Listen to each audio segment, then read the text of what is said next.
Muy buenas tardes, damas y caballeros. ¿Cómo estamos? Una noche más aquí en el programa Funche Caribeño. Hoy tenemos un programa en amarillo, y esa amarille está buenísimo porque no son noticias amarillas, sino es de futuro, de contemplación, bien bonito.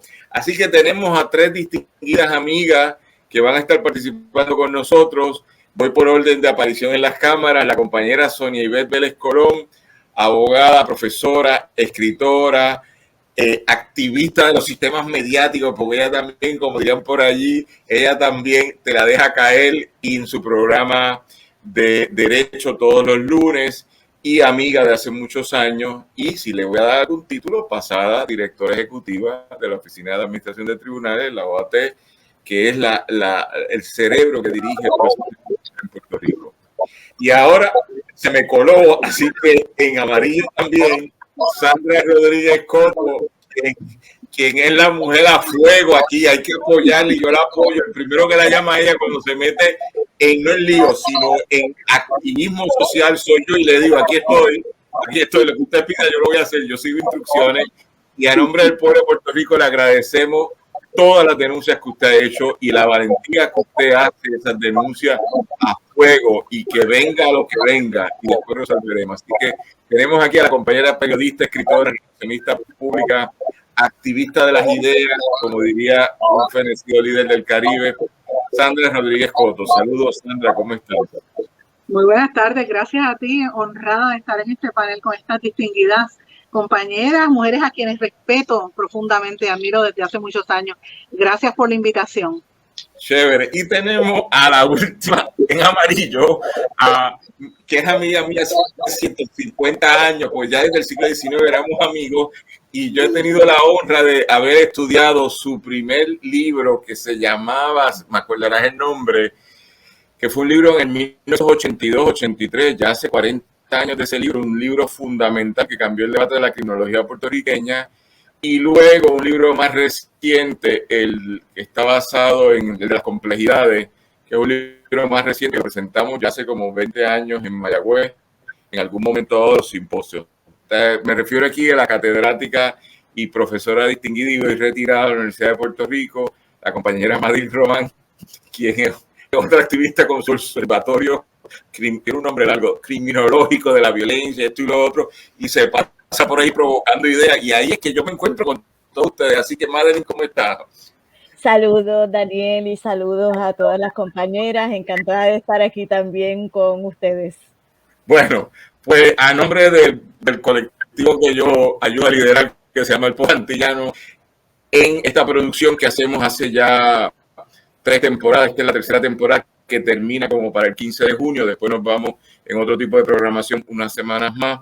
Pero dentro de esa conversación, le agradezco a Adrián Ciacaper en los controles en San Juan, que es el que las ha estado ayudando, y en San Sebastián, porque estamos transmitiendo en vivo por Radio Raíces, al compañero Robertito Rivera, salvo que me corrijan, es Robertito Rivera, y dentro de eso la producción general, Alejandro Ortiz Arraiza, y al Maracachimbo, que es el que dirige, ay bendito, Víctor Rivera Pastrana. Víctor, te tengo una negación continua en los controles en San Sebastián, y al Maracachimbo mayor, Ramón Edwin Colón Prats, quien es nuestro amigo y fundador o cofundador o administrador, como se quiera poner, de Radio Raíces. Estamos en este programa que lo hacemos los viernes a las 6 de la tarde, y normalmente nos ha ido pasando ya unas semanas que logramos invitar gente muy chévere que tienen ideas en comunes, pero normalmente no se juntan. Así que tenemos a la jurista, tenemos a la socióloga, tenemos a la periodista, pero ustedes las tres, pueblo de Puerto Rico, las tres se han pasado escribiendo recientemente de temas que se oye sin hablar, se están escribiendo de cosas en común. Las tres son columnistas en distintos medios, incluyendo medios de autogestionado, en varios casos aquí. Pero me pareció interesante los temas que estaban trayendo ustedes a atención. Habíamos conversado una serie de temáticas, pero teniéndolas ustedes, y algo que puedo decir, se lo dije en privado ahorita a la compañera Sonia y Vélez Colón, que este programa es bien chévere cuando vienen todos mis amigos, que son bien peculiares, son bien similares, pero cuando vienen amigos con amigas son programas mejores, pero cuando solo vienen mujeres, son tremendos programas porque es otra forma de mirar el problema. Así que antes de empezar, como el primer tema para abordar, me gustaría que en este diálogo formal e informal, que tomáramos un tema que a todos nos preocupa, que es el de la violencia. Y eso es un tema que yo sé que Madeline trae una larga trayectoria, pero curiosamente, hablando con la compañera Sandra en estos días, hace como 3 días atrás, ella me hablaba de otro tipo de violencia, que es la acusación desenfrenada, cuando el político local quiere destruir a otro político, que se convierte en actos de violencia muy terrible. Y la compañera Sonia Ivette, pasada juez del Sistema de Justicia de Puerto Rico, con una mirada siempre mucho más balanceada que la mía, mucho más sopesada, muchos intereses, pero los otros días escribí una columna que me pareció muy valiosa, independientemente del santo que ella estaba refiriendo. Era el elemento en su columna de traer que la violencia hay que atajarla de distintas formas, porque no puede ser, como ella ahorita, que un jovencito en una escuela de Guayanilla dijo que si no me dejan entrar, yo hago una masacre. Es decir, usted sabe lo que es una masacre, independientemente de la estadística de 3 personas o más. Una masacre es destruir la vida de un ser humano que no tiene nada que ver con la acción social que usted está tratando de hacer, simplemente se metió en su camino. Así que lo abro a ustedes. Yo sé que ustedes las 3 tienen una opinión de esto, y la opinión, lo más importante es que sea, como diríamos por ahí, compleja, haciendo alusión a un trabajo de Madeline y del amigo de Madeline holandés, Aluman, de la complejidad siempre, pero también la diversidad y la pluralidad de ideas. Así que empecemos. Digo usted, Sonia Ivette, empecemos con usted, que es la primera que está en la lista de los iconos. Permíteme saludar porque no tuve la oportunidad de hacerlo. La verdad estoy muy complacida de la invitación que me has extendido, y cuando me dijiste con quién iba a compartir el espacio, pues me puse, no sé, me animé muchísimo porque es la primera vez que tenemos la oportunidad de estar juntas. Y cuando señalas que los juntes de mujeres son pues mucho más sabrosos en tu programa, pues queremos que hoy no sea la excepción. Hablar de violencia en esta semana, donde nos ha arropado y nos ha dado tan duro la violencia. Yo la miraba, como tú decías, desde una perspectiva. Comencé a escribir, publicó una columna esta semana, luego de que se sentenciara en el Tribunal de Distrito Federal para Puerto Rico al señor Rafi Pina, y mientras iba hilvanando los pensamientos en esa columna, que ni siquiera me atreví a mencionarlos por nombre y apellido, no me atreví a hablar ahí de masacres, decía que era casi impensable y que no quería yo ni imaginarlo. Mientras escribía, estaba sucediendo una masacre terrible en los Estados Unidos, una más de las que ha ocurrido este año. Y la verdad que cuesta hablar de esa situación y cómo eso se puede reflejar en nuestro país, que ya de por sí lo vemos tan violento, lo vemos tan agresivo, y hoy se corona con ese señalamiento que tú traes, que leímos hace unos minutos atrás, el hecho de que un joven aquí había hecho una expresión que de hecho se ha determinado causa por la comisión de una falta, por ser un joven, no es un delito, es una falta, pero ya ahí hay un germen que tenemos que mirar y que tenemos que atender. Escribí yo sobre el mensaje de la sentencia dictada esta semana en el caso del productor Rafi Pina, porque un poco trataba yo de mirarlo, no puedo dejar de mirar desde la perspectiva de nuestros sistemas de justicia, ¿verdad? El estatal, el nuestro, y el que compartimos por razones políticas, que no vamos a entrar aquí porque si no el programa se nos va en otra cosa. Y decía yo, todos los días en nuestro país, en nuestros tribunales se dictan sentencias y que están atadas a delitos de violencia y de agresión, y pasan tan desapercibidas, ¿verdad? No se mencionan en contados casos ahora, a la luz de proyectos que establece la rama judicial, como es el proyecto de las cámaras en los tribunales, pues los periodistas deciden qué quieren que se transmite o qué no quieren que se transmiten. Son los que solicitan al tribunal qué casos se deben ver, pues por el interés mediático que tengan, ¿verdad? Y esos son los nuestros. Y todos los días pasan incidentes y es la prensa quien decide qué se ve y qué no se ve. En la federal no se ve ninguno porque allí no está este tipo de sistema. Oiga, pero ¿cómo vivimos ese proceso del productor Rafi Pina? Fue intenso. Yo estaba en un sitio de esos que acudimos muchas más mujeres que hombres, y la conversación solamente giraba en torno a todo ese bombardeo que nos estaba dando la prensa, que nos estaban dando las redes sociales sobre esta figura. ¿Por qué? Porque es una figura mediática, ¿verdad? Una figura que incluso había estado utilizando las plataformas y las redes sociales para hablar de sí mismo en ese proceso en espera de que se le dictara la sentencia. Una sentencia, ¿por qué? Ya estaba convicto, era una sentencia a la luz de una convicción por el delito de armas ilegales. Y ahí tejo, ¿verdad? Tejo la situación con lo que estamos viviendo en Texas y con lo que ha estado sucediendo con las armas en los Estados Unidos. ¿Qué va a suceder con esa segunda enmienda de la Constitución de los Estados Unidos? ¿Qué va a hacer la sociedad norteamericana? ¿Qué van a hacer los políticos norteamericanos? ¿Qué va a hacer el National Rifle Association, que tiene este fin de semana una convención? ¿Qué va a pasar? ¿Es el objeto el que tiene la culpa o somos los sujetos que hacemos uso del objeto el que tiene la culpa, verdad? Hay muchas reflexiones aquí que hay que hacer, pero una de ellas es una reflexión interna, una reflexión de tomar cartas en el asunto de manera, es así, agresiva, para traer una solución a este problema tan grande que nos está destruyendo. Y gracias, Sonia. Es interesante lo que tú traes. Quisiera que Madeline interviniera, porque Madeline había escrito una columna también en otro medio nacional sobre el problema de Texas, que es el que tú estás vinculando, que es el de la violencia. Y luego voy a dejar para el postre a traer a Sandra, que escribió una serie de columnas que yo no sé si ustedes leyeron, pero para mí, yo se las republicamos en el Post Antillano porque estaban fuera del planeta Tierra, estaban en Marte, estaban en otro nivel. Pero dale, Madeline, ¿cómo tú ves esto de la violencia y el tema, cómo se concatena de la forma que hizo la compañera Sonibet Vélez Colón con lo que pasó en Texas, de lo cual tú te expresaste en otra columna que yo leí también? Sí, bueno, en primer lugar, quisiera hacer un comentario general sobre el tema de la violencia. A mí me gustan muchísimo los planteamientos que hace este teórico francés Yves Michaud en su libro Violencia y Política, cuando plantea que la violencia se ha convertido en un concepto o en una palabra unificadora, casi como en un saco donde echamos toda suerte de asuntos, por lo demás diversos y heterogéneos entre sí.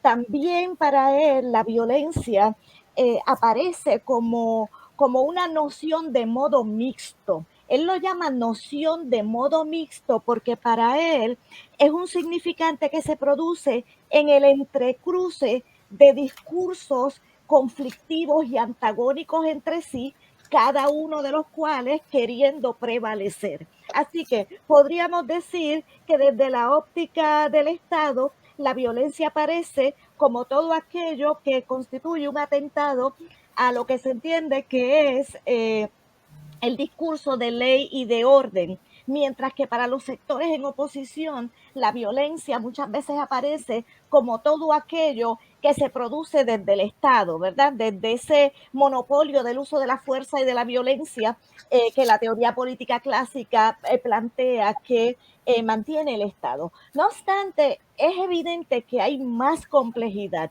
y esas complejidades afloran precisamente en esa heterogeneidad de asuntos que trabajamos desde el referente de la violencia.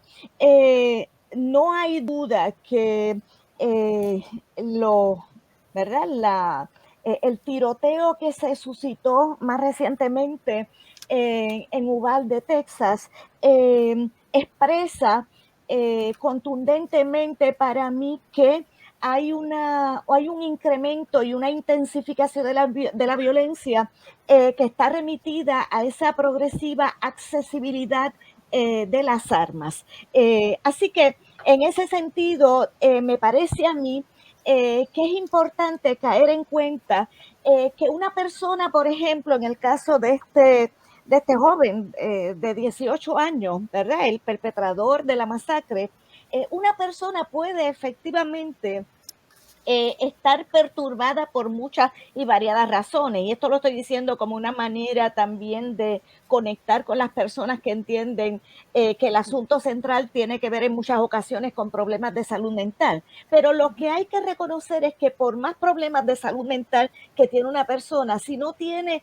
O sea, uno puede querer matar a 18 personas, pero ciertamente si uno no tiene un dispositivo, un instrumento que viabilice eso, no es posible matar, digamos, a los puños a 18 personas sin que alguien intervenga con uno en el camino. Así que traigo a la consideración de ustedes eso porque en la columna que tú te refieres, Daniel, lo que yo hago es traer a la consideración de los lectores un planteamiento que recurrentemente hace el National Rifle Association en Estados Unidos cuando dice, ¿verdad?, como una manera de legitimar el seguir promoviendo el derecho de los ciudadanos en Estados Unidos a portar armas y a defenderse, el planteamiento de que no son las armas las que matan, sino que son las personas. A mí me parece que hay una complejidad que fue la que quise comunicar, por un lado, en ese trabajo, que tiene que ver con que hay que reconocer que hay una relación entre los sujetos y los objetos, ¿verdad? Los objetos nos transforman, los objetos nos constituyen como sujetos de muchas maneras. Piensen, por ejemplo, en los carros, ¿verdad? Hay gente que el carro es como una extensión de su apartamento. En el carro tienen comida, ropa, zapatos, herramientas, ¿verdad?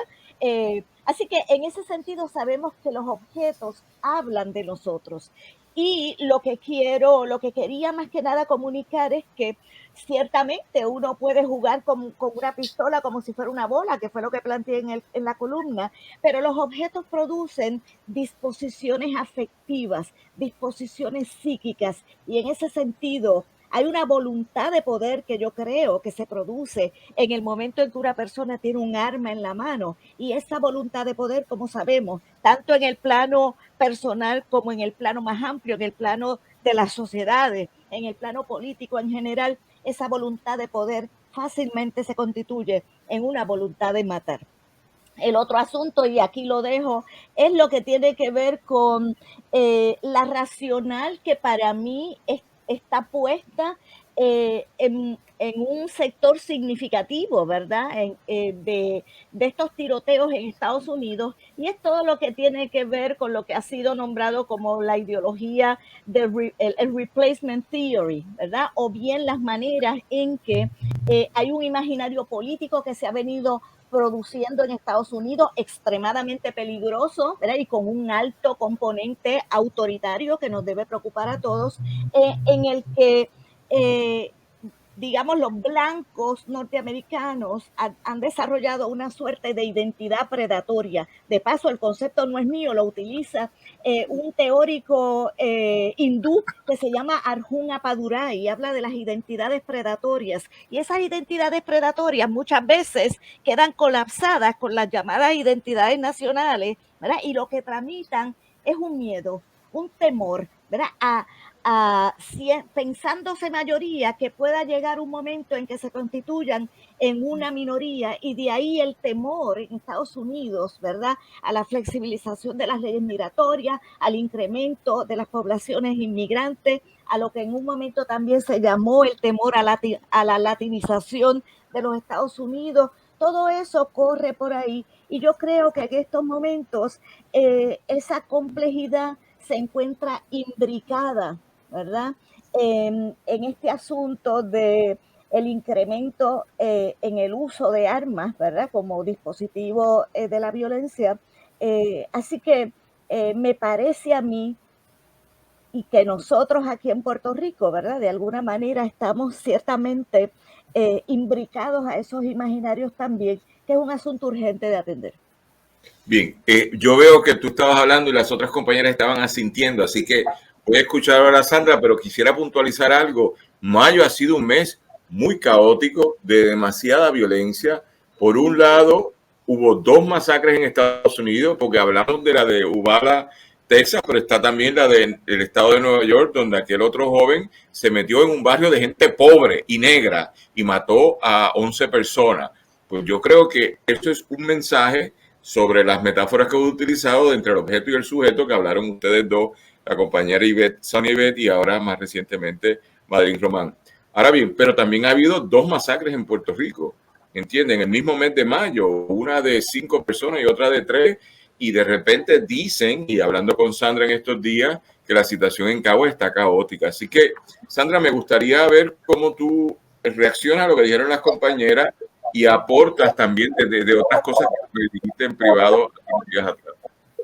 Bueno, de nuevo, gracias y me siento honrada de estar en este panel porque son 2 personas a quienes respeto desde hace muchos años y las he estado siguiendo a través del tiempo, muy pendiente a lo que tienen que decir, que es muy importante y que pues a veces yo lamento que no tienen el espacio que deberían darle a voces como las de ustedes dos, Madeline y Sonia Ivette, porque Puerto Rico hace falta mayor diversidad en la discusión pública de gente con conocimiento. Y eso es una de las cosas que yo lamento mucho de los medios de comunicación tradicionales, pero bueno, vamos a hablar de eso un poquito. Yo creo que esta semana se han dado unas conjunciones, por decirlo así, de elementos que se están gestando desde hace mucho tiempo, todos vinculados a la violencia, tanto en Puerto Rico como lo que se está viviendo en el resto del planeta y en el mundo. Recuerden, no podemos olvidar, ¿verdad?, que estamos todavía en medio de una pandemia global, ¿verdad?, una pandemia que ha diezmado poblaciones enteras, mayoritariamente poblaciones pobres y minoritarias en los Estados Unidos y obviamente aquí en Puerto Rico también. En nuestro caso se agrava porque venimos de una serie de calamidades, desde terremotos, huracanes, crisis económica, y la pandemia peor que tenemos es la pandemia de la corrupción, que está ahí y que no se puede eliminar y es parte del esquema de la violencia que vive nuestro país. Que yo lo vinculo directamente a narcotráfico y puedo adelantar que esta semana va a haber noticias en esos efectos, ¿verdad?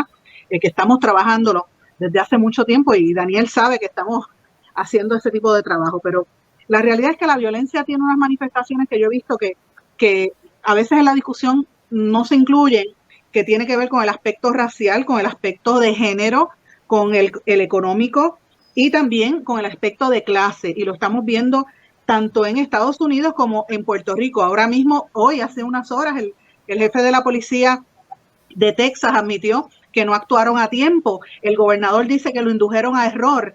Y obviamente uno tiene que, lo primero que yo pienso, habiendo vivido en Estados Unidos, es que, espérate, ellos pensarían que como eran latinos, pues deja que se maten a ellos primero y después actuamos. Puede haber sido eso. Hay un elemento también de racismo implícito hacia las comunidades predominantemente latinas, que irónicamente el atacante también era de ascendencia latina, o sea que es interesante lo que se está viendo, pero en Puerto Rico también estamos viviendo un poco de eso dentro del racional de lo que es lo que yo escribía en una de las columnas de lo que yo llamo el maleanteo, ¿verdad?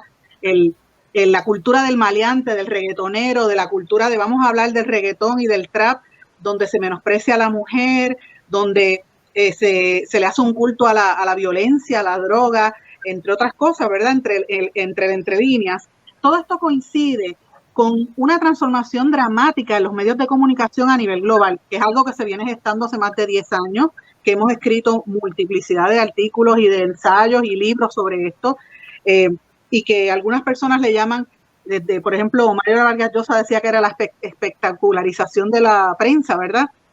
Y otra gente le ha puesto otros términos desde hace muchísimos años, pero la realidad es que en los medios de comunicación a nivel global se ha dado una transformación por el advenimiento de las nuevas tecnologías, que ya no son nuevas, ya llevan 10 o 20 años, pero nos hemos tardado un poco en adaptarnos, donde ya no hay una hegemonía mediática, porque siempre hay unas alternativas a través de los medios cibernéticos, de las plataformas individuales y de la multiplicidad de voces. Tú no tienes que ser periodista para poder comunicar, ¿verdad? La diferencia está en la formación que tiene ese comunicador. Y ahí hay un problema también que yo lo ato a la falta de profundidad en algunos aspectos del trabajo periodístico, que también adolece. En las últimas décadas hemos visto una decadencia, por desgracia, muy, muy dramática ahí, y un cambio generacional donde se le da prioridad a lo que es el espectáculo, a lo que es la fantasía, lo que es lo más rápido. Por eso es que tú ves los titulares que sean más rápidos, menos investigación, pero a la larga se han disparado en el pie los medios tradicionales porque se dan cuenta que el público lo que pide es mayor profundidad. Por eso es que modelos como, digamos, el Centro de Periodismo Investigativo, trabajos que hace la compañera Carmen Acevedo, que hago esta servidora desde mi plataforma independiente, son exitosos porque la gente está buscando esa información, esa profundidad en los temas. Y aquí yo quiero hablar un poco también sobre el cambio social, el cambio generacional. Yo lo ato, en el caso nuestro en Puerto Rico, pero Estados Unidos también se ve, a una baja en el nivel de educación. La transformación en el sistema educativo también se refleja en la manera en que el público consume los medios de comunicación. Y ahora mismo los jóvenes están consumiendo y se enteran primero por TikTok y por Molusco de un análisis de una noticia que escuchar a un analista político tradicional. Así que eso es una realidad que está ahí, con la que hay que lidiar y con la que hay que enfrentarse a tratar de comunicar de una manera mejor. Y ahí es que yo entiendo que tiene el rol fundamental los educadores, las universidades y los periodistas, que es lo que venimos, ¿verdad?, promoviendo hace muchísimos años, cuando nadie hablaba de esto, el tema de la alfabetización mediática. Es importante que la gente empiece a entender estos procesos, a conocer qué es noticia, qué no es noticia, quién es periodista, quién ejerce una función real y quién no lo hace, cuáles son las éticas y los intereses que tienen detrás de cada información que sale publicada. Y ese análisis tiene que hacerse desde el periodista independiente hasta el medio corporativo, que tiene demasiados vínculos y están imbricados con la corrupción gubernamental de nuestro país. Y es la realidad, lo tengo que decir con dolor en el alma, pero es la realidad. Cuando tú ves que aquí no se le presta una atención a una figura que es mediática porque era un productor, como Rafi Pina, un productor de reggaetón. El reggaetón es un producto comercial que nos representa a nivel internacional ahora mismo con el trapero de Bad Bunny y con todos los músicos que están exportando estos contenidos por las plataformas cibernéticas a nivel global. Se oyen en España, o sea, son fenómenos internacionales. Es indiscutible que iban a estar pendientes a cualquier movida que hiciera este hombre. Pero fíjense cómo se proyectó, que era lo que yo decía en mi columna. Es como si fuese una continuación de la cobertura del caso del Chapo Guzmán o la novela El patrón del mal. Esa cultura del maleanteo. Tan es así que el Nuevo Día ha seguido, por ejemplo, toda esta semana con la serie de cobertura de noticias de los narcotraficantes como Junior Cápsula, Angelo Millones. Han seguido todos estos días cubriendo porque saben que hay un gusto por este morbo, porque ya no están viendo la telenovela de las narconovelas que estuvieron por mucho tiempo viéndolas y transmitiéndola por lo menos en los canales de televisión aquí. Y es un tema que a la gente le apasiona. Y esto, fíjate que era lo que yo mencionaba, a Rafi Pina lo proyectaban, que si la nena balbuceó, que si él fue vestido igual, color coordinated con la esposa, que a mi juicio así canta cualquiera con un autotune, ¿verdad? Pero ella dice que es cantante, pero es una rapera conocida, que llegó en 2 ocasiones con Daddy Yankee, que es un líder que acaba de anunciar que se retira, un retiro bastante sorpresivo, ¿verdad? Que yo me imagino que eso va a tener cola más adelante. Pero toda la discusión pública se centraba en esto, en proyectarlo como un hombre inocente que ahora está, que se marió en el hospital, que en la cárcel, que se marió. Y lo que no se hablaba era que él es un reincidente, un criminal, que tenía armas, las mismas armas posiblemente, que fueron las que le costaron la vida a los que estaban en las masacres del sábado, del domingo y las últimas que han ocurrido aquí en Puerto Rico. Así que lo veo como un elemento de este tema de la raza y de la mala, ¿verdad?, análisis de lo que está ocurriendo en los medios. Y por último, quería mencionarte brevemente el tema del replacement theory que mencionaste, Madeline. Estoy completamente de acuerdo.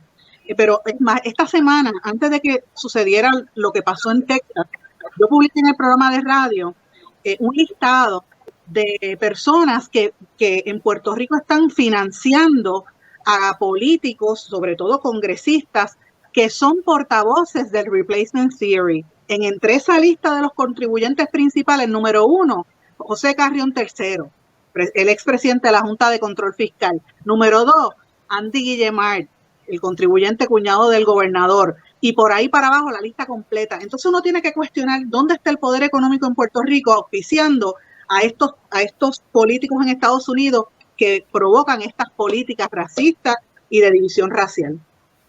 Sí, tremendo. Estamos aquí en Funche Caribeño con 3 queridísimas, ilustratísimas y magníficas puertorriqueñas, todas destacadas en su mundo, en la academia, en la justicia, en el periodismo y sobre todo grandes comunicadoras. Así que esto es una provocación. Amárrate, Ramón Edwin, ponte los cinturones que todavía no hemos despegado. Gente, estamos en Funche Caribeño hoy, transmitiendo desde San Juan de Puerto Rico, en los controles Adrián Ciaca Pérez, y en San Sebastián, transmisión simultánea, Víctor Rivera Pastrana, Alejandra Ortiz Arraiza en toda la producción y el maracachimbo Ramón Edwin Colón Prats en la mentoría general, que les habla Daniel Nina. Pero yo estoy embelesado, yo no sé si deprimirme, irme, dejarlas a ustedes solos y ustedes se queden y terminar el programa, porque es que ustedes dicen cosas que uno las piensa, ustedes saben que uno se faja, escribe, debatiendo, pero a veces uno siente que uno está tan solo y uno está diciendo cosas, vamos a mirarlas desde otro ángulo. Esto que trae ahora la compañera Sandra, que se relaciona con lo que escribió en su columna en la semana la compañera Sonia Ivette, por un lado Sandra y después Sonia Ivette, pero todo ese análisis que Madeline, por lo menos en la criminología que nos vincula académicamente, ha estado diciendo por tantos años, es un planteamiento de decirlo, ¿a qué se ha reducido la verdad? Que no existe, ya yo lo sé, pero ahora la verdad tampoco tiene ningún valor que no sea entretenimiento, y dentro del entretenimiento un happening. Tenemos un happening que tiene unos influencers que van conversando y van haciendo las cosas que se vivan de una forma u otra. Dentro de esa perspectiva, entonces tenemos los golpes de la realidad, que es que un joven de 18 años, acabado de cumplir los 18 años, va y se compra 2 rifles, va a McDonald's, almuerza y después dice, como le dijo unos niñitos que según ellos dicen, llegó la hora de morir. Usted se imagina, llegó la hora de morir. Ahora bien, pero la solución no puede ser un acto condenatorio moral de que estuvo mal lo que hizo el joven, pues ya murió, pero etcétera.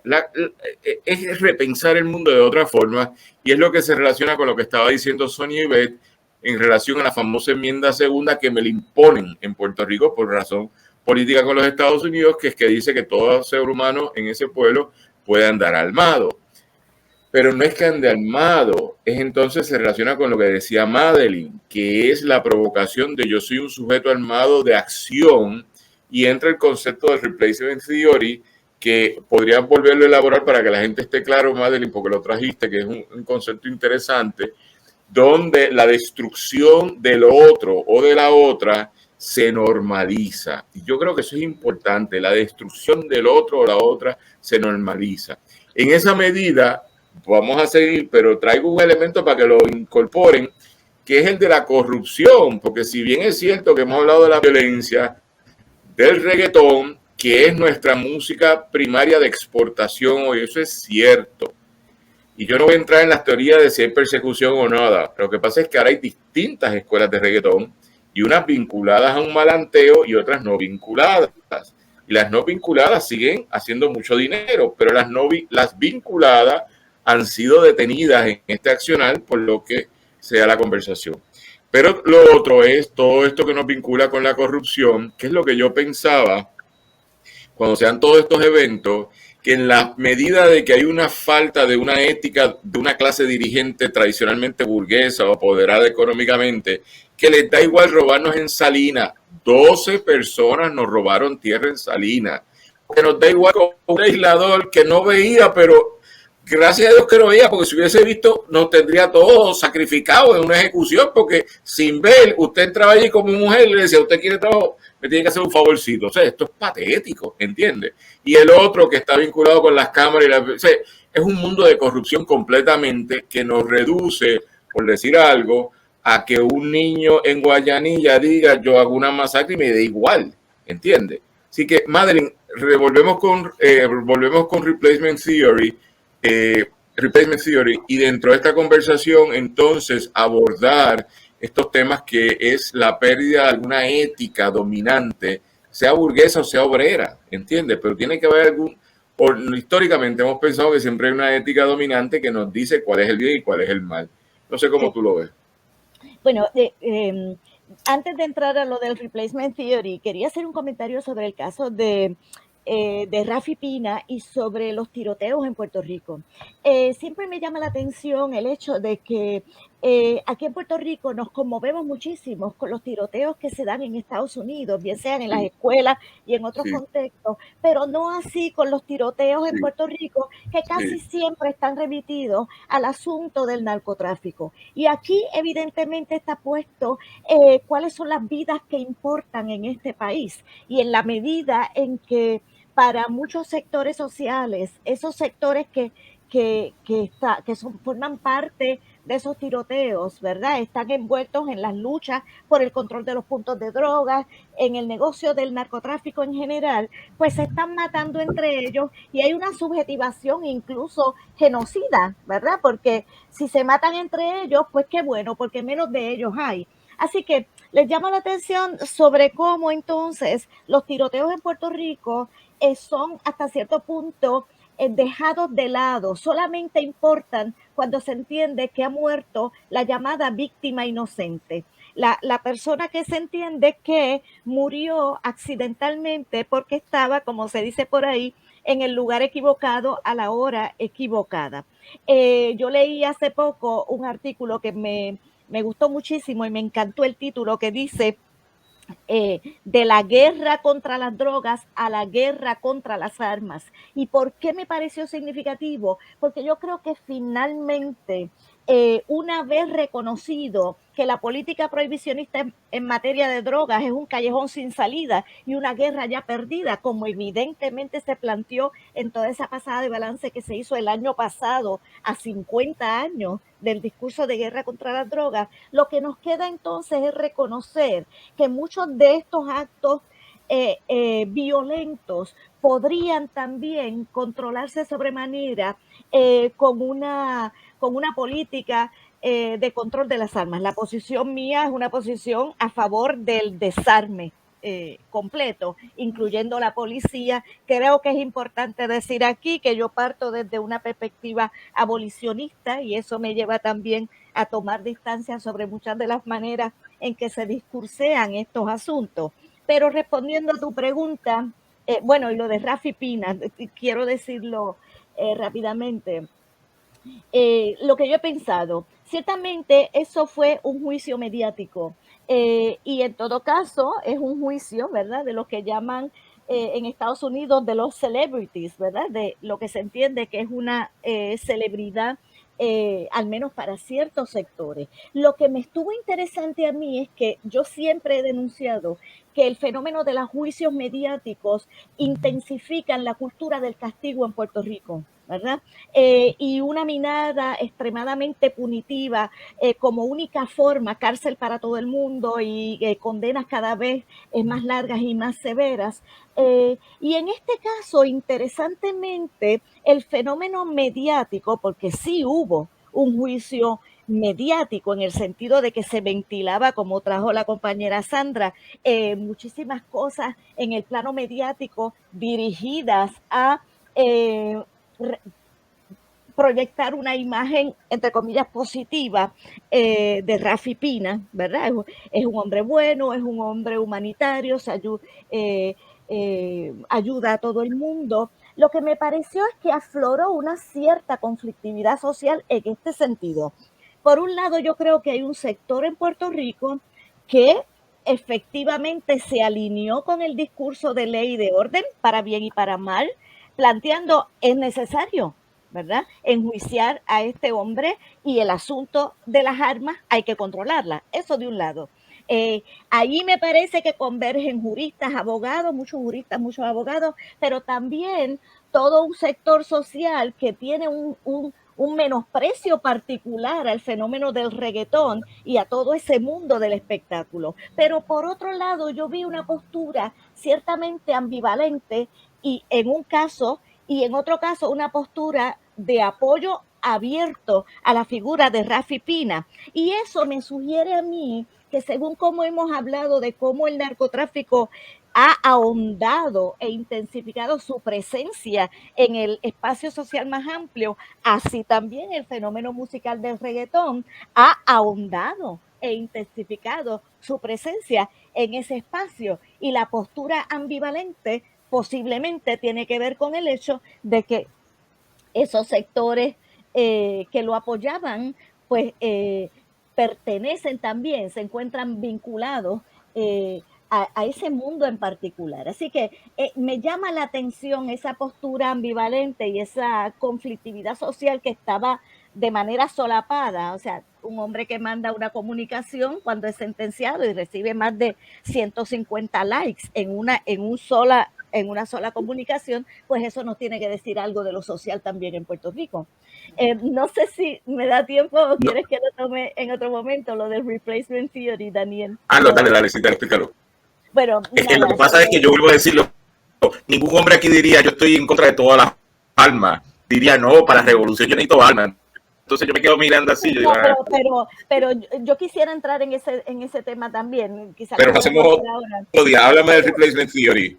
Bueno, ciertamente no es algo que está planteado a todo lo largo y ancho del planeta, ¿verdad? Sabemos que ha habido un declinar considerable de la democracia como imaginario político y como forma de gobierno, incluso de la democracia política formal, entiéndase, elecciones, que supuestamente expresen la voluntad de un pueblo, etcétera, etcétera, ¿verdad? Pues no hay nada más que ver todo el debate alrededor del llamado fraude eleccionario en Estados Unidos para saber que incluso entendidos básicos de esa democracia formal están siendo emplazados fuertemente. Bueno, el replacement theory entonces para mí es un fenómeno extremo dentro de un trayecto que parecería ser global y que efectivamente nos está moviendo, y por eso es que es políticamente preocupante para mí, hacia formas de gobierno cada vez más autoritarias. Esto es importante, ¿por qué? Porque nosotros hemos sido subjetivados a pensar que si hay democracia no hay autoritarismo y que el enemigo de la democracia serían los gobiernos autoritarios, el totalitarismo. Pero yo creo que la denuncia que hace el filósofo francés Giorgio Agamben viene al caso cuando él dice de lo que se trata es de que hay una contigüidad, no continuidad, sino contigüidad, como cuartos contiguos, cuartos uno al lado del otro, entre democracia y totalitarismo. Y él dice, ese es el paradigma que vamos a tener que aprender a descubrir. Así que el replacement theory, en el caso de Estados Unidos, vuelvo a poner en foco este asunto, obedece a un imaginario político que es casi un imaginario que desemboca en guerra, ¿verdad?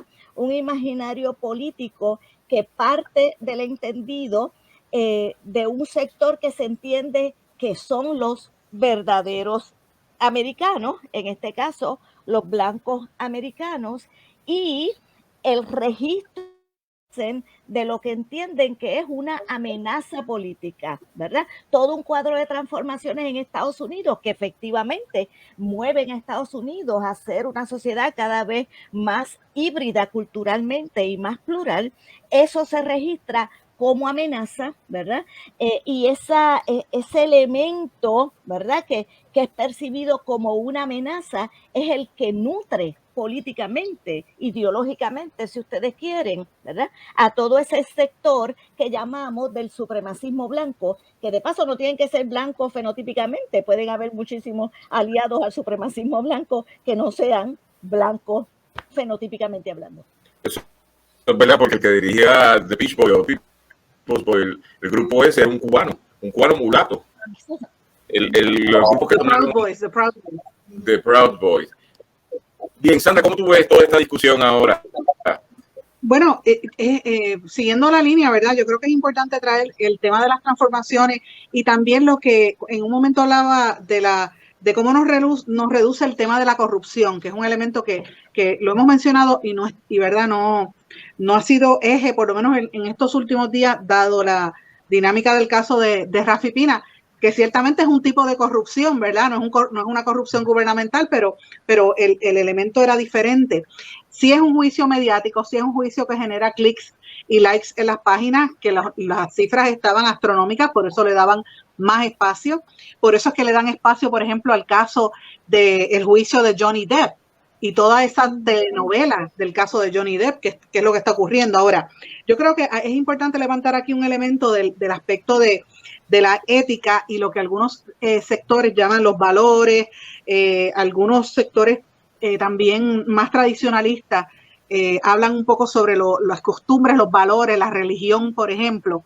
Y aquí yo creo que es un tema que en la discusión a veces no entra, porque también esos sectores sociales han sufrido unas transformaciones y unos cuestionamientos muy serios a las trayectorias, por lo menos de los más tradicionalistas. Así que yo creo que estamos viviendo un momento de unas transformaciones sociales dramáticas en todos los renglones. Las iglesias están cuestionadas en muchos aspectos, los pastores están cuestionados por sus vínculos políticos y corruptos en algunos, lo mismo con los sacerdotes, con todos los casos que ha habido en la Iglesia Católica. La ética de estos sectores también se ve, y entonces estamos viviendo en políticas de extremos. Fíjate que si tú te pones a analizar en las últimas 3 semanas en Puerto Rico, la noticia era los casos de corrupción sobre el Super PAC y los daños ambientales, que también es un elemento de corrupción por la permisología ilegal y todos ¿verdad? Las construcciones ilegales que se están dando en Puerto Rico, resultado en parte también de este proceso acelerado de gentrification, que detrás de todo eso está el paraíso fiscal que han creado en nuestro país, ¿verdad? Que fomenta mayor desigualdad social y económica. Y esa parte de la discusión nunca está ahí cuando estamos hablando a nivel público de esos asuntos, que hace cada día más difícil al puertorriqueño entender y poder ver cómo es que la gasolina no le da cuando tiene que echarla en el... sin embargo, le venden la casa al lado y le convierten en un Airbnb en la propiedad que tiene al lado. O sea, esas realidades no entran como parte de la discusión pública. Y hace 3 semanas ese era el tema. El supuesto anuncio de que la ex gobernadora Wanda Vázquez va a ser arrestada, que ya llevamos 2 semanas, eso lo dijeron sus abogados, no ha ocurrido nada todavía, ¿verdad? El elemento del Super PAC del gobernador, que para mí ambos son los escándalos más grandes del año, pero han quedado eclipsados ante el caso obviamente de las masacres, la criminalidad tan fuerte, pero por otro lado, la gestión activa de los medios masivos, de darle más espacio al caso de Rafi Pina, porque un poco también bajas la diapasón del tema de corrupción y no tienes que estar cuestionando eso, haces un shift en el tema de la opinión pública. Y eso también tiene que ver con lo que yo dije al principio de las transformaciones en los medios. ¿Cuáles son los valores noticiosos? ¿Quién determina qué es noticia? ¿Cuáles son los intereses noticiosos? Y eso estamos cansados de decirlo públicamente, pero lo voy a añadir aquí. ¿Quién toma las decisiones en términos de qué es la agenda mediática y noticiosa? ¿Cuáles son los intereses? ¿Cómo el rol del periodista ha sido suplantado por el rol de expolíticos exconvictos y en su mayoría abogados, que son cabilderos y no lo dicen abiertamente? O sea, que es un engaño en la comunicación oficial que se le da al país. La carga con la que muchas veces se presentan estos análisis que acompañan a las historias forman una opinión en el público que está deformada, que es una opinión incorrecta. Y yo creo que aquí hace falta más especialistas, hace falta comunicadores, profesores de comunicación que vengan a explicar, que vengan a retar eso que se está dando en los medios. Somos muy pocos los que llevamos ahí diciéndolo hace mucho tiempo, muchos años, y tiene que ver específicamente con todos los temas, el tema desde qué vida importa más o menos en un incidente de crimen, como hasta qué noticia es más importante en la prioridad editorial de un medio. Así que me parece que es interesante lo que estamos viviendo, pero a la misma vez siento una esperanza en algunos sectores, sobre todo los periodistas más jóvenes, y lo que mencioné anteriormente de la utilización de estas plataformas para comunicar de otra manera y llegarle a otros públicos. Así que me parece que también estamos viviendo unas transformaciones interesantes que todavía falta mucho por ver qué va a suceder. Y esperemos a ver cuánto cambia el ciclo noticioso. Antes los ciclos noticiosos, cuando yo empecé como periodista a los 15, 16 años, tú decías una noticia, la escuchabas en la radio por la mañana, el radio leía el titular del periódico y por la tarde, pues quizás después de las ruedas de prensa había un cambio. Eso se transformó totalmente. Ahora los ciclos de noticias duran a veces un mismo día. Te cambian la agenda temática porque es tan rápida con la información mediática que pues ahí hay muchos intereses detrás. La manipulación de sectores políticos es un hecho y lo vemos en los trolls, lo vimos en el chat cuando lo revelamos y lo estamos viendo ahora mismo con los mismos componentes de esos sectores que manipulaban la opinión pública a través de las redes sociales, particularmente en Twitter y un poco en Facebook. Lo estamos viendo en Puerto Rico y eso también es importante que se incluya en los análisis. Bien, pero de verdad me voy a retirar por el día de hoy porque este programa me está desquiciando. Y entonces, yo espérate, y Sonia, voy para allá ahora, te voy a escuchar ahora. Y Sonia tiene un programa que se llama Hablando Derecho, que es todos los lunes, y entonces ella trae gente chévere, así como gente buena, esto y lo otro, a hablar de otro mundo real. Entonces, yo lo que pienso es que tiene que haber una ética mínima donde nos encontremos. Apaguen los micrófonos, por favor. Tiene que haber una ética mínima donde nos encontremos para de esa forma lograr crear un proyecto de país. Lo que estaba diciendo Sandra ahora es extraordinario porque uno tiene que pensar quién controla la narrativa en Puerto Rico. Y la narrativa en Puerto Rico es un proceso de múltiples vectores. Yo digo que uno pasa en el Pentágono, pero hay otros vectores locales que son desde un McDonald's hasta, por decir algo, una estación de televisión o una familia que dirige medios de publicidad y que van creando una opinión de lo que vamos a hablar. 3 semanas atrás, Sandra devela una serie de grabaciones y se la mataron en 48 horas.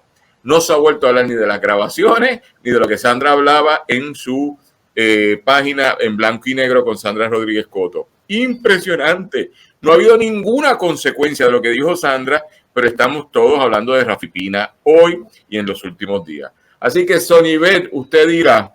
Nada, quería un poco porque es que han traído tantos asuntos y hay algunas cosas que quiero puntualizar y que no pasen desapercibidas. Por ejemplo, cuando hablamos de las armas, no nos podemos olvidar de los feminicidios en el país, de cómo matan a nuestras mujeres con el uso de armas, y son armas ilegales. Y por eso, aunque el caso de Rafi Pina era un caso mediático, Rafi Pina podría representar un aliado, porque es modelo, porque lo miran, y si hubiese salido absuelto o si la sentencia hubiese sido otra, tiene consecuencias actuar de esa forma. Y entonces se llevan mensajes, ¿verdad? Y no podemos decir, no era importante, por eso fue necesario, y en ese sentido me pareció que el juez Bezosa se creció cuando hace un inventario de lo que trataba este caso.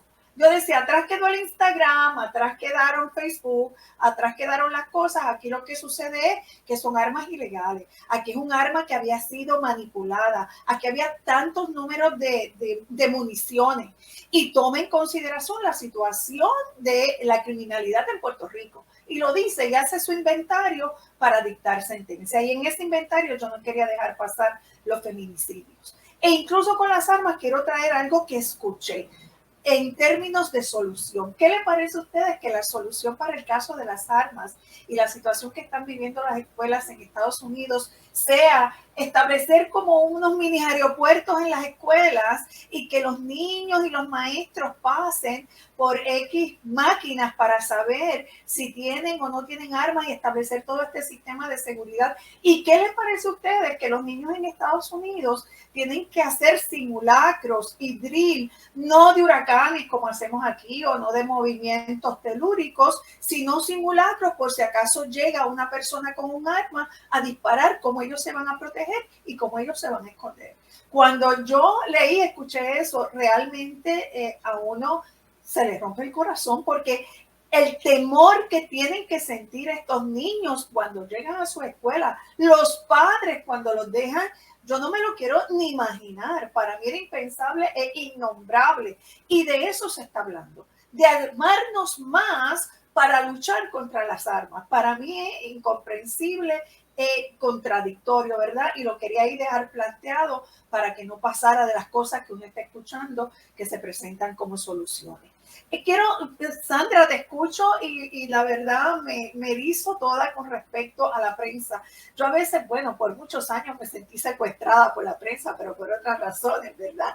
Pero ahora, como una ciudadana normal y corriente, me siento secuestrada por la noticia. Tengo que traer aquí los casos de Andrea Ruiz Cote, los casos que vivimos en Puerto Rico. No nos podíamos despegar de la televisión. En el caso de Rafi Pina no nos podíamos despegar de la televisión. El tono, la repetición de la noticia, la búsqueda de una novedad constante, el acercamiento a familiares, la interrupción en la investigación que hacen los medios, son cosas que a mí me impresionan y veo que para ti te consternan. Y no solo te consternan, las has estudiado, las has evaluado y las has traído. Y yo no tengo idea de cómo se puede trabajar con eso, por lo mismo que ustedes acaban de traer. Porque si nos concentramos en Rafi Pina, pues nos olvidamos del Super PAC o nos olvidamos de las grabaciones que tú traíste y aguamos, ¿verdad? Esas cosas que nos deben estar preocupando porque son las que al fin y al cabo tienen que ver con nuestro país y tienen que ver cómo vamos a estar manejando nuestra situación. Entonces tenemos un país donde la corrupción es instantánea, donde tenemos alcaldes y donde tenemos políticos que han llegado de primera, su primera experiencia, no tienen un año y medio ocupando sus posiciones y ya venían moldeados en este proceso de corrupción, de saber cómo establecer esquemas para beneficiarse de alguna manera, y eso realmente es incomprensible. Nacemos corruptos, nos volvemos corruptos, no hay ética, es que lo pensamos, lo premeditamos, lo razonamos, lo calculamos y creemos que nos salió bien una vez y que como nos salió bien, lo vamos a volver a repetir, ¿verdad? Y no es solo corrupción gubernamental, la empresa privada, el ámbito privado es el que se ha hecho socio para que nuestros políticos, nuestro gobierno se encuentre en esta situación que compromete el bienestar de la sociedad. Vuelvo y digo, yo no soy pesimista, pero he tenido unos momentos donde me he encontrado muy triste tratando de concebir algunas soluciones que se puedan dar a este país. Wow, de verdad, este programa hay que repetirlo. Uno, porque nos quedan 5 minutos antes de terminar y quiero darle un turno de conclusión a cada una. Pero primero, de verdad, y tengo que decirlo con mucha honestidad, uno, porque les tengo cariños diferenciados a cada uno, son distintas amistades, pero ha sido muy positivo escucharla, sobre todo escuchar otra forma de hablar de los problemas. Y yo tengo que decir esto, y con Sandra lo hemos hablado mucho sobre los sistemas mediáticos, si hubiesen otras voces del mismo peso apreciado, tendríamos otro país. Lo que pasa es que tienes a 4 hombres hablando y de repente traen una mujer, pero usted sabe que es secundaria. No me lo inventé yo, es que yo también manejo esto y estoy viendo lo que está pasando. Las escucho ustedes y cada vez que ustedes hablan me cambian el paradigma de formas de hablar. Se lo dije a Sonia o a Sandra, yo quiero hacer un programa sobre el Puerto Rico Status Act y no quiero invitar a ninguno de mis amigos. Solo quiero invitar o a gente joven o a mujeres para ver otra forma de ver el punto, porque mis amigos son parte de esta forma estatizada, por decir algo, de ver el mismo problema. Así que antes de concluir, le quisiera dar las gracias, voy a cerrar ahorita, pero a nombre del POS Antillano y nuestra relación con Radio Raíces por este tremendo programa. Es verdad lo que ustedes han dicho, hay que darle oportunidades a ustedes a que se expresen continuamente en otros sitios y ver, que la gente vea otras cosas. Esto es un país donde el capitalismo salvaje, el neoliberalismo en su forma más brutal, ha tomado control de todo y nos impone, como bien decía Madeline, en la continuidad de Giorgio Agamben, una continuidad entre democracia y represión o formas autoritarias y las normalizamos. En otras palabras, que el gobernador sigue incólume en su posición hoy, después de Joseph Fuentes, Sandra, uno dice, pero ¿en serio? Que ese Super PAC, entonces el gobierno federal participa y no me dice quién es el número 2 y el número 3 de esa acusación, cuando son toda una partida de corrupción. Así que en 30 segundos, Sonia, dime, ¿cuál es la apuesta de futuro? No, espera, empiezo con Sandra. Sandra, ¿cuál es la apuesta de futuro? 30 segundos, dime. La apuesta de futuro, seguir combatiendo, seguir denunciando y por lo menos desde las plataformas donde uno esté, ser una alternativa, porque hace falta una voz de conciencia y una voz que luche con lo que, ¿verdad? Con lo que es la mayoría. Ahora te voy a decir algo, pendiente esta semana que va a haber mucha noticia. Una premisa de Sandra. Dime, Sonia Ivette, dime tú, ¿cuál es la apuesta de futuro? Mi apuesta siempre es a la educación, mi apuesta siempre es a enseñar, mi apuesta siempre es a leer, mi apuesta siempre es a la universidad, a ese tesoro que tenemos y que tenemos que salvar. Y un poco recogiendo tu programa, Daniel, yo escribí una columna que decía, se llama androcentrismo, es mirar el mundo desde el punto de vista solamente del hombre. Pues hay que mirarlo desde el punto de vista de las mujeres, ¿verdad? Las mujeres, como tú has señalado, es aplaudido tanto aquí, tenemos algunas visiones que solo nosotras las podemos tener y que las tenemos que traer a la conversación y al diálogo. Así que apuesto a la mujer, apuesto a la educación, apuesto a la universidad. Gracias a ti. Madeline Román, diga usted. Micrófono, Madeline, micrófono. Madeline, micrófono. Lo que yo quisiera aportar es un planteamiento que hace el filósofo francés Jacques Derrida cuando dice que lo porvenir, ¿verdad? No tiene que ver con un porvenir común y corriente, sino con lo que literalmente está por venir y no lo podemos anticipar desde ahora. Pero él dice que para ese porvenir es necesario una disposición a la apertura democrática, y solamente dudando de nuestros conocimientos, solamente con un quizás o con un por qué puede haber incremento de conocimiento y pueden venir, como dice la canción, cosas nuevas. Pues muchas gracias, gente. A nombre del Pozo Antillano, del equipo de trabajo, Adrián Ciacapel en los controles en San Juan, a nombre de Radio Raíces en los controles en San Sebastián, Víctor Rivera Pastrana, a nombre de la producción, Alejandro Ortiz Arraiza y de Ramón Edwin Colón Prat y este servidor Daniel Nina, les damos las gracias. Qué tremendo programa. Nos vemos en un mes. Las voy a volver a invitar. Y es más, Sandra, vamos a crear un programa con estas mujeres nada más y para analizar, si me permite, sigo invitado, pero ustedes son tremendas. Así que gracias. Hasta la próxima. Mañana a las 2 tenemos el Club de Lectores. Mañana a las 2 el Club de Lectores, transmitiendo nuevamente por esta plataforma y por Radio Raíces. Y el lunes, Cultura 7D.